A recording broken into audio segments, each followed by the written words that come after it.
नमस्कार. कोलेस्ट्रॉल हा शब्द ऐकला की आपल्याला लगेच टेस्ट रिपोर्ट्स आणि औषधं आठवतात, बरोबर ना? पण कधी विचार केला आहे का की हजारो वर्षांपूर्वीचं आपलं आयुर्वेदशास्त्र या समस्येकडे कसं पाहतं? चला, आज आपण हेच जाणून घेऊया आणि आयुर्वेदाच्या दृष्टिकोनातून कोलेस्ट्रॉल मॅनेजमेंट समजून घेऊया. तर सगळ्यात पहिला आणि महत्त्वाचा प्रश्न, आयुर्वेद कोलेस्ट्रॉलला नेमकं काय म्हणतं? म्हणजे आपण जसं चांगला कोलेस्ट्रॉल वाईट कोलेस्ट्रॉल म्हणतो तसंच काही आहे का, की आयुर्वेदाचा दृष्टिकोन पूर्णपणे वेगळा आहे? हे समजून घेणं खरंच खूप इंटरेस्टिंग आहे. कोणत्याही उपायांवर किंवा औषधांवर उडी मारण्याआधी समस्येचं मूळ काय आहे हे समजून घेणं नेहमीच चांगलं, नाही का? आयुर्वेदानुसार वाढलेल्या कोलेस्टेरॉलचं खरं कारण काय आहे? चला जरा खोलात जाऊन बघूया. आयुर्वेदामध्ये आम या शब्दाला खूप महत्त्व आहे. आता आम म्हणजे काय? सोप्या भाषेत सांगायचं झालं तर हे आपल्या शरीरात तयार होणारं एक प्रकारचं विष आहे. म्हणजे व्यवस्थित न पचलेलं अन्न किंवा मेटाबॉलिझमचा कचरा. जेव्हा हा आम आपल्या शरीरातल्या छोट्या छोट्या वाहिन्यांमध्ये म्हणजे चॅनल्समध्ये अडकतो, तेव्हा तो एक प्रकारचा ट्रॅफिक जॅम तयार करतो आणि याच जॅममुळे कोलेस्ट्रॉलसारखे आजार डोकं वर काढतात. त्यामुळे आयुर्वेदाचं पहिलं लक्ष हे या आमला कमी करण्यावर असतं. बरं, तर आता आपल्याला मूळ कारण कळालं आहे, ते म्हणजे आम. मग आता प्रश्न येतो की या आमला कमी कसं करायचं? तर त्यासाठी आयुर्वेद आपल्याला काही जबरदस्त उपाय सांगतं. चला तर मग अशाच 5 प्रभावी आयुर्वेदिक उपायांबद्दल जाणून घेऊया. हे बघा, आपल्यासमोर एक छोटीशी लिस्ट आहे. त्रिफळा, लसूण, अर्जुन, मेथीदाणे आणि गुग्गुळ ही 5 नावं लक्षात ठेवा. कोलेस्टेरॉल मॅनेजमेंटमध्येही खूप महत्त्वाची मानली जातात. आता आपण या प्रत्येकाबद्दल थोडं सविस्तर बोलूया, म्हणजे ते कसं काम करतात हे आपल्याला कळेल. सगळ्यात पहिलं आहे त्रिफळा चूर्ण. रात्री झोपताना फक्त अर्धा चमचा कोमट पाण्यासोबत. हे शरीरातला आम आणि चरबी दोन्ही बाहेर काढायला मदत करतं.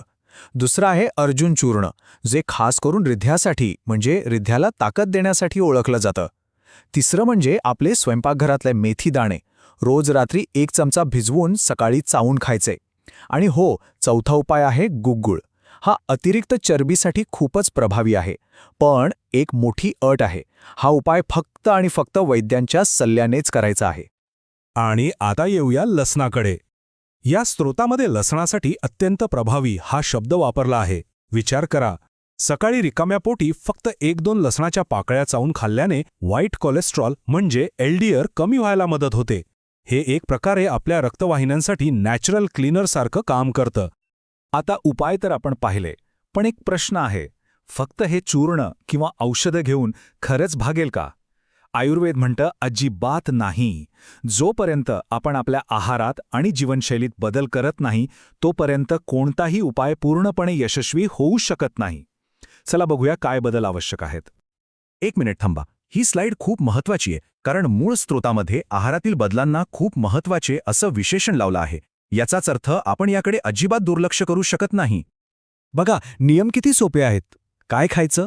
तर गरम पाणी प्या, भरपूर भाज्या आणि डाळी खा, ज्वारीची भाकरी खा, म्हणजे जे काही हलकं आणि पचायला सोपं आहे ते सगळं चांगलं. आणि काय टाळायचं? तर अतिरिक्त तूप, तेलकट तळलेले पदार्थ, बेकरी प्रोडक्ट्स, फास्ट फूड आणि सगळ्यात महत्त्वाचं म्हणजे मैदा. सोपं आहे नाही का? जेवणासोबतच आपली रोजची दिनचर्यासुद्धा तेवढीच महत्त्वाची आहे. रोज फक्त 30 मिनिटं चालायला जा.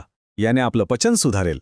कपालभाती आणि अनुलोम-विलोम सारखे प्राणायाम तर शरीर आणि मन दोन्हीसाठी उत्तम आहेत. आणि हो, तणाव, स्ट्रेस तो तर सगळ्या आजारांचं मूळ आहे. त्याला शक्य तितकं दूर ठेवायचं.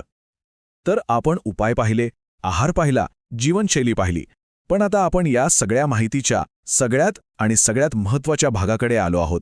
ही एक अशी सूचना आहे जी आपण सगळ्यांनी आपल्या मनात कोरून ठेवली पाहिजे. एक साधा प्रश्न आहे.